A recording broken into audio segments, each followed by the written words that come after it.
Okay, so there's a lot of crazy things happening in Canadian politics, and it's just getting crazier as time goes on. It turns out Justin Trudeau may not actually make it to the next scheduled federal election in 2025. In the past, he has said that he thinks about quitting his job daily, and it turns out that one of his co-workers, Dominic LeBlanc, is actually gunning for his seat. So there's really a lot of reasons to believe, we're going to take a look at that today, why Justin Trudeau may actually resign early and give up his position, because everybody knows that Justin Trudeau will not be winning the next election. There is so many stories in this video, so you're going to want to stick around for the full thing. You got Joe Rogan talking about CBDCs. You got Alex Jones in Canadian news. There's a lot to cover, folks. Welcome back to another video. Before we get into it, I want to encourage everyone to smash the like button and subscribe if you haven't yet already. It does really help grow the channel. We are almost at 400,000 subscribers, and once you are subscribed, there's a bell icon that shows up. If you could just do me a favor and click and tap that, it'll actually make sure that you can be notified of upcoming videos. And just a brief mention, if you want a matching hat, you can find the link down in the description, along with matching stickers and a whole whack of other merchandise.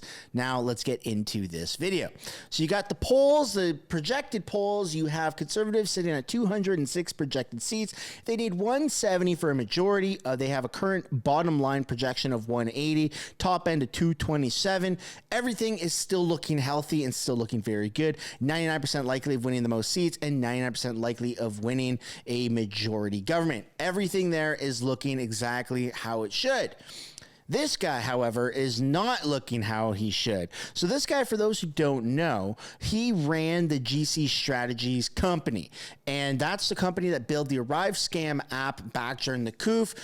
Canada contracted them. It was supposed to cost a couple $100,000. Turned out to be $60 million. And the Conservative government, or get ahead of myself. The Conservative Party of Canada, future Conservative government, has been hounding GC Strategies to appear in Parliament. Well, he finally did. He finally showed up, and when it came time to be, confronted by members of Parliament and questioned on the global scale or national scale, at the very least, he ended up saying, "My doctor says I can't testify about anything because of my mental health and the stress that it provides my body." But it's crazy because he didn't really have an issue, basically stealing $60+ million of taxpayers' money, allegedly, right? And that didn't hurt his mental health. But then when he's confronted about it, yeah. And then also yesterday in the news, it came out with the whole gold heist that happened. So that's what this tweet is about. Steal $22 million worth of gold, get out of jail the next day. Steal $25 million of taxpayers and lie to the government, get a slap on the wrist. Donate $50 to a trucker and get your bank account seized. Only in Canada. That is just a sad reality. And another sad reality is this right here. You have an actual attempted car theft in Brampton in broad daylight. In Brampton, Ontario. This is insane. Canada is just turning into like a total crime hub. We're almost a third world country. It doesn't seem like that because you walk around maybe day to day, you're not seeing crime where you are, but it's happening. It's happening behind the scenes in broad daylight, as you've just seen, and it happens at nighttime. It's insane, and it's all because of this guy right here. So let's take a look at what he has to say in today's press conference about working with provinces. I've again written to you asking you to stop the overreach into areas of their jurisdiction and stop attaching conditions to funding. Can you explain why you're treading into provincial responsibilities so much? Is it because you don't believe the provinces are doing their jobs? On the contrary, we have worked tremendously constructively with provinces over the past few years to deliver things that really matter for Canadians. Take $10 a day childcare. We move forward with historic agreements first signed here at BC to invest in an area that obviously is something that the province has primary carriage over. But we recognize that bringing down childcare prices for people across BC, supporting early childhood educators with better wage grid, and creating more spaces was something the federal government needed to engage in. So we showed up with a lot of money to help BC move forward on childcare. This is something that is great for families in BC. It's great for getting more women into the workforce, and it's great for young people who are doing better when they get to grade 1. These kinds of things are exactly the kind of things where we need to be doing more of. Now, there are certain conservative provinces that have resisted or objected to us showing up with childcare money, but I can tell you, families that I've spoken to right across the country, including in conservative provinces that wouldn't have invested in childcare if it hadn't been for the federal government choosing to step up, are deeply grateful. At the same time as mortgage rates went up for many, many families because of interest rates, they were saving thousands of dollars a month because we cut childcare fees in half. Our focus as a government is on working with provinces to deliver for Canadians. But in areas like the housing crisis, there are certain provinces that are upset. Again, not BC, which actually led the way with the BC Builds program, which we've actually adopted and said, okay, any province that wants to do like BC and put $2 billion towards affordable homes with the BC Builds program, will match that $2 billion and make sure that even more gets done. That's the way the Federation should be working. But when I hear provinces upset because we're signing deals with big cities, putting money in the city's coffers so that they can increase density, so they can build more homes faster, invest in affordability, I know that's what needs to happen. And provinces that are not being ambitious on housing, well, people in their provinces still deserve to have solutions to the housing crisis, even. Every single province wants to be ambitious on housing, but Justin Trudeau and his policies and the red tape that he puts around this stuff, it blocks everybody from actually being able to build. It is extremely annoying. And the government does anything, the current government does anything and everything in their power to just project blame onto literally anybody else except themselves. And what we're going to take a look at today is you have a washed out liberal MP who's trying to compare Pierre Poilievre to Alex Jones. Whether that's a good thing, whether that's a bad thing, the point is that it's absolutely irrelevant. They're two separate people. One deals in America, one deals in Canada. Let's take a look at the video that Mark Garrettson, the failed Liberal MP, posted, and then Alex Jones, his comments afterwards. No matter what the nation states try, the globalists will dominate. A group of globalist billionaires. The World Economic Forum is a globalist organization of the UN to penetrate governments. We will ban all of my ministers and top government officials from any involvement in the World Economic Forum. And out of that, they will call for central bank digital currencies to be rolled out. The central bank is now promoting a possible proposal to bring in a digital currency. You get the internet ID, that's then tied to your digital global ID that tracks everywhere you go, what you do, what you buy. To answer your question, I will never allow the government to impose a digital ID.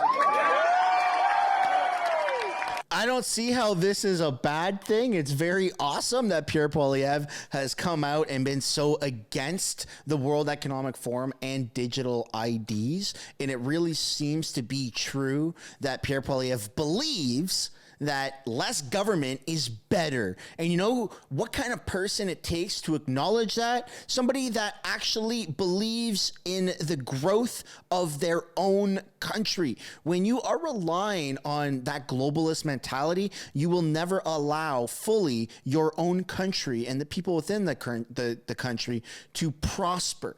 So yeah, that's awesome that Pierre is against globalists, and who cares if Alex Jones is also against that? Everybody with common sense is against that. Let's take a look at what Alex Jones actually said to replying to this post. We are both talking about the same facts. CBDC and internet ID systems are being rolled out now. The WEF-backed left in Canada is trying to say it's made up. Try again, gaslighting punks.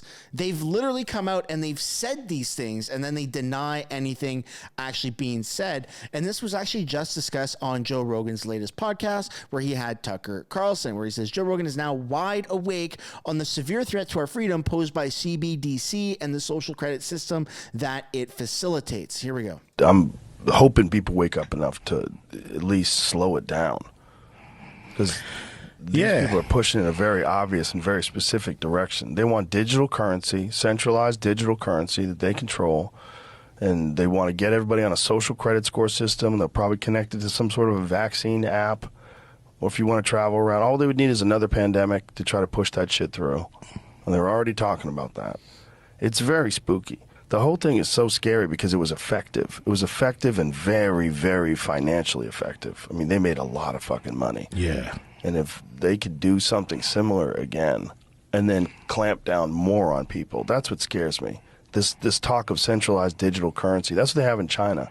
If you fuck up in China and you get a bad social credit score because you tweeted something they didn't like, now you can't buy a plane ticket. Now you can't buy a car. Yeah. Now you can't get a loan. Now you can't do something. You step the fucking line, and people self-censor because they don't want to be a part of that. Now they got you. And that's what's happening way more in Canada than almost any other country. It's very spooky. It is extremely spooky, especially when you have mayors like this.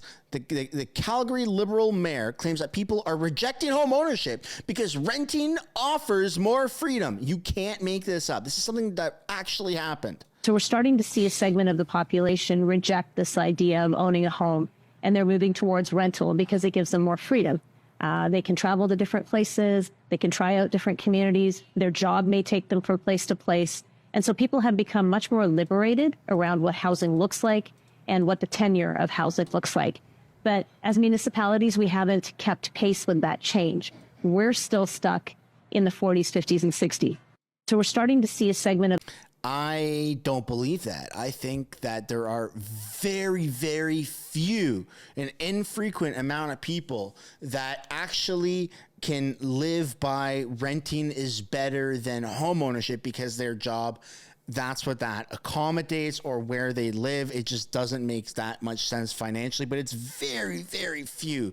One of the best investments you can make is real estate home ownership, because then you're paying off your mortgage and it grows in value and you can pull equity out of it down the road. But we've seen this over time, that the government and the World Economic Forum, this whole transition, this new world order, so to speak, that we're moving and shifting into very, very slowly, is you will own nothing and you will be happy. There will be very few people that are actually profiting at the tippity top, making all the money, and we're just going to be paying renting for everything. We're going to have to rent our vehicles, rent our tools, rent our houses. That seems to be the trajectory that we're on. And then you have the people like this, the Liberal Calgary mayor, actually validate us. And then they tell us that we're being nuts, that we're being absolutely insane and unreasonable for thinking that we're going to own nothing and be happy, when they literally come out and say that. It's insane. But I'd love to know what you guys think down below in the comments. Are you worried about this? I certainly am. I got very lucky and extremely fortunate that I was able to get a house right when my family started to grow, right after, or right before the birth of my first child. My wife and I were able to get this house, and now our family's growing, and I'm so freaking scared of trying to scale into a bigger house because mortgage rates are just so unaffordable. And I think we just got to make it work. Just got to live in this house, run it out for as long as possible, because the cost of living is just so unaffordable. And it's just scary times, folks. It's super, super scary times. And to validate that, let's see again our Prime Minister, Justin Trudeau, not take any accountability. Prime Minister Trudeau says it's getting harder and harder to blame the previous guys. Then he immediately proceeds to blame Harper and Pierre Poilievre for the current housing crisis. Ay, man. How is this guy still in power? Let's take a look. Once you've been in power for 8+ years, it becomes harder and harder to blame the previous guys for challenges you're facing. But housing is a long-term issue in this country. And the fact that for 10 years, the Conservative government, in which Pierre Poilievre was actually housing minister, the fact that they withdrew completely from housing and said actually explicitly that the federal government should have nothing to do with affordable housing specifically, was just wrong. And it's something we're playing catch up on ever since, which is... What the heck, bro? How are you in the same breath of air, in the same sentence, able to say that it's getting harder and harder to blame previous government because you've been in power for 8 years, and then blame the previous government. Like, these are the people that we're dealing with. It makes me feel insane. And I sometimes have this desire to not want to cry, but like sort of. I just feel so sad and angry and confused emotionally because our government says shit like this. And there's no accountability. The mainstream media just goes, bravo, and they collect their paycheck, right? Dude, he just gaslit you right in front of your face. Yeah, no, we can't blame old people. Anyways, now to blame older people, like it doesn't make any sense. It makes me feel like I'm going insane.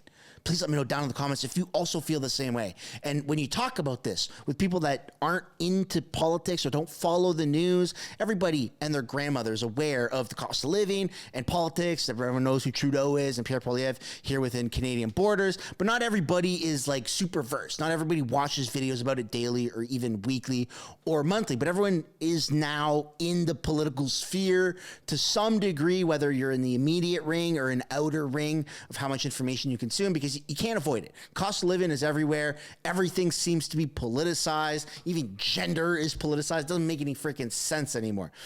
But let me know down in the comments if you have any issues talking about this, whether it's with relatives or friends, because it seems like when you bring this up to normies or people that don't consume the news, they're like, you're crazy, man. Our government doesn't lie to you. You're wild. You're a conspiracy theorist.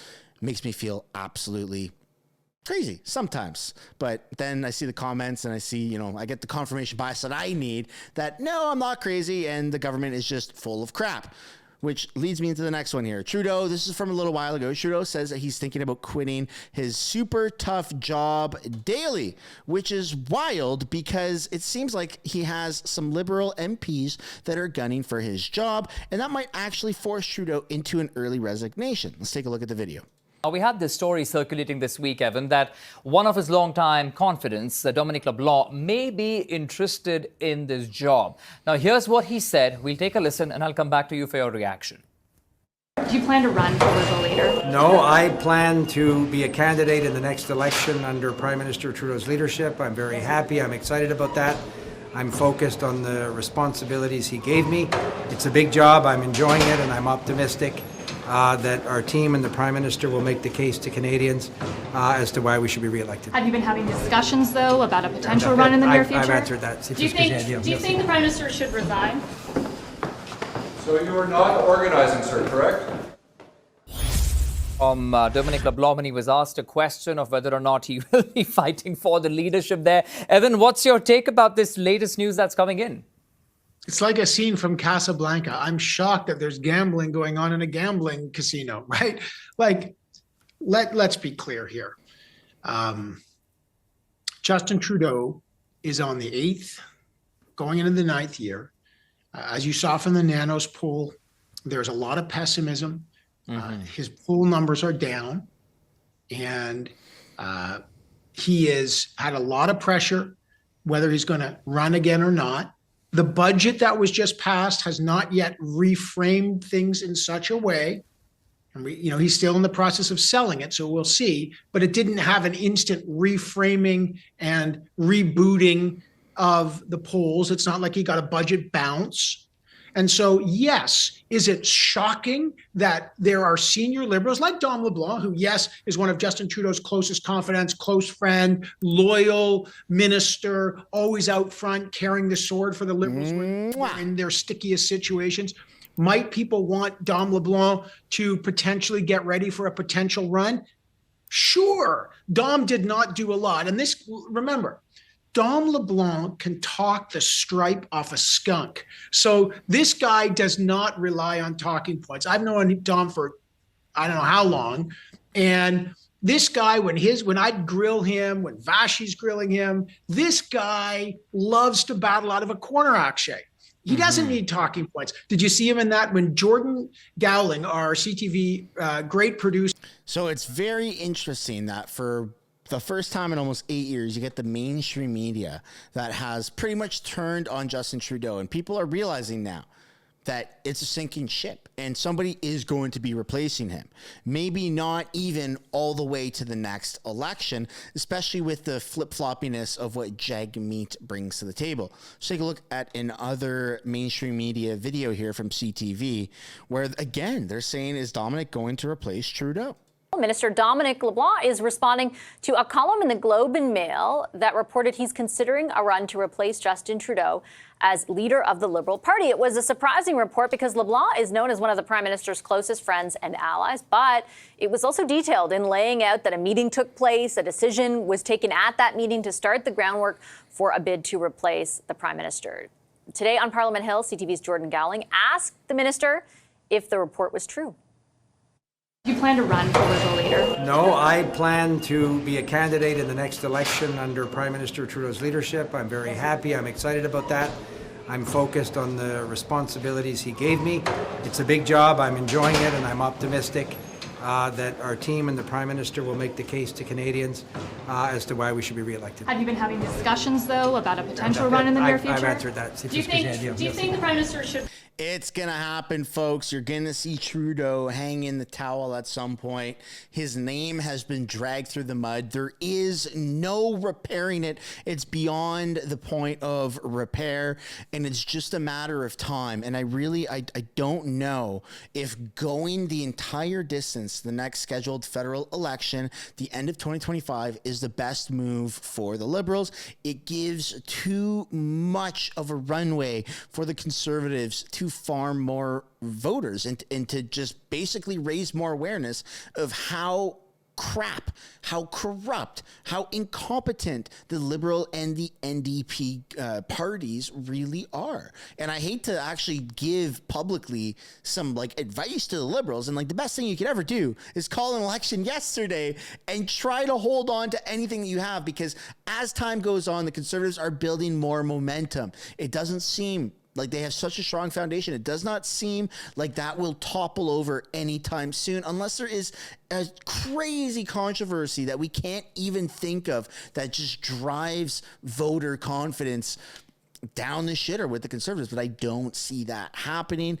And we see, as time goes on, every month, every 2 months, there is a massive, massive scandal that Trudeau brings to the table or that gets resurfaced. So I think it's just a matter of time before Trudeau actually resigns. The fact that he's already come out publicly and said he thinks about it every single day or very often is enough for him to just really let that sink in and do what he needs to do and step out of the way and let somebody else be the scapegoat or the fall guy, and then watch the Liberal Party crash and burn. But I'd love to know what you guys think down below in the comments. Maybe I'm overly optimistic. Please let me know if you think I'm overly optimistic. That's where we're going to end this video. On your way out, I'd like to encourage you guys to smash the like button, subscribe if you haven't yet already, and I will see you in the next one. Bye for now.